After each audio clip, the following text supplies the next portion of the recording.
Müasir dünyada əhalinin artımı və urbanizasiya prosesləri ilə əlaqədar şəhərlər böyüyür və bu zaman müxtəlif istiqamətli problemlər də meydana çıxır. Dünyada 1 milyarddan çox insan qənaətbəxş sayılmayan mənzil şəraitində yaşayır. 3 milyard insan qeyri-uyğun yaşayış şəraiti ilə bağlı problemlərlə üzləşir. 100 milyonlarla insan isə evsizlik riski altındadır. Belə bir şəraitdə VUFON3 mənzil siyasəti, şəhər infrastrukturu və dayanıqlı inkişaf sahəsində praktiki həll yollarının müzakirəsi üçün beynəlxalq platforma kimi nəzərdən keçirilir.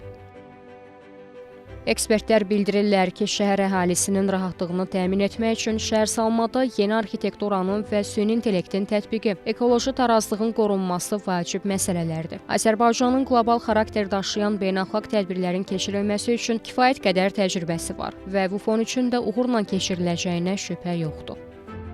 BMT-nin Şəhərsalma Forumunun 13-cü sessiyasının Azərbaycanda keçirilməsi hər birimiz üçün qürur vericidir.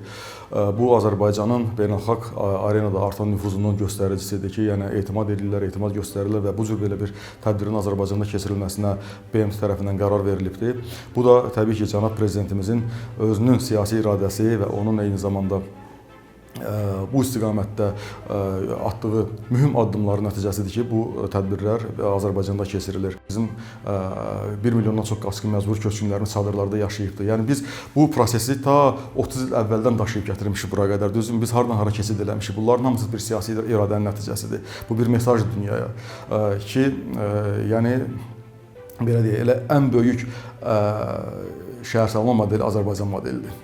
Azərbaycanda şəhərsalma sahəsində həyata keçirilən islahatlar və geniş miqyaslı tikinti layihələri ölkənin dayanıqlı inkişaf strategiyasının əsas hədəfidir. Xüsusilə işğaldan azad olunan ərazilərdə aparılan quruculuq və bərpa işləri miqyasına, tətbiq olunan texnologiyalara və planlaşdırma yanaşmasına görə region üçün nümunəvi model hesab oluna bilər. Bu ərazilərdə tikinti prosesi yalnız dağıdılan infrastrukturun bərpasını deyil, eyni zamanda tamamilə yeni, müasir və dayanıqlı yaşayış mühitinin yaradılması nəzərdə tutur.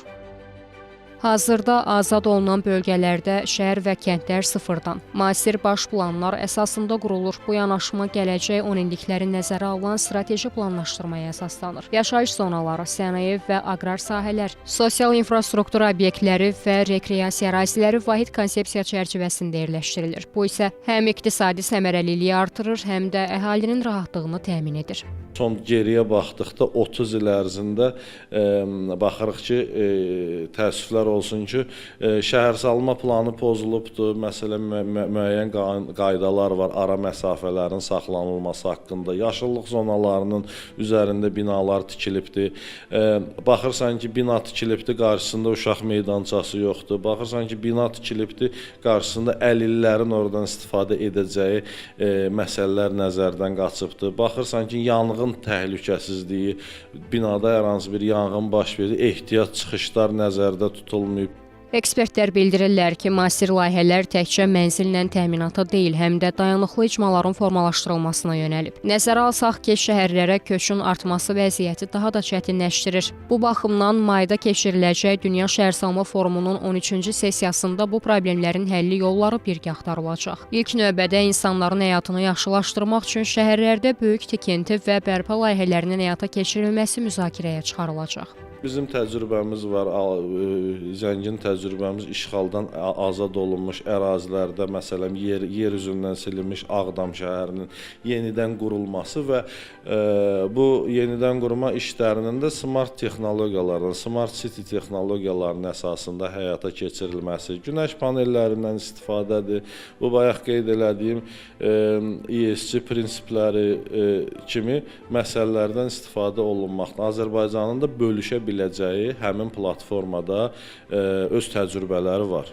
Bakı indi elə bir dövrə qədəm qoyur ki, dayanıqlılığı və identikliyi ilə bağlı verilən qərarlar təkcə paytaxtın sərhədləri ilə məhdudlaşmır. Bu addımlar iqlim yükü, sosial gərginlik və sürətli urbanizasiya fonunda şəhərlərin gələcək taleyinə dair qlobal dialoqun tərkib hissəsidir. Məhz bu kontekstdə Azərbaycan Şəhərsalma Kampaniyası ölkəni BMT-nin Dünya Şəhərsalma Forumunun 13-cü sessiyasını hazırlamaq məqsədi ilə peşəkar və ictimai platforma formalaşdırır. Bu sadəcə tədbirlər silsiləsi deyil. Beynəlxalq ekspertizadan tarixi şəhər toxumasına qədər müxtəlif ideyaları və tərəfdaşlıqları bir araya gətirərək kritik kütlə formalaşdırmaq cəhdidir.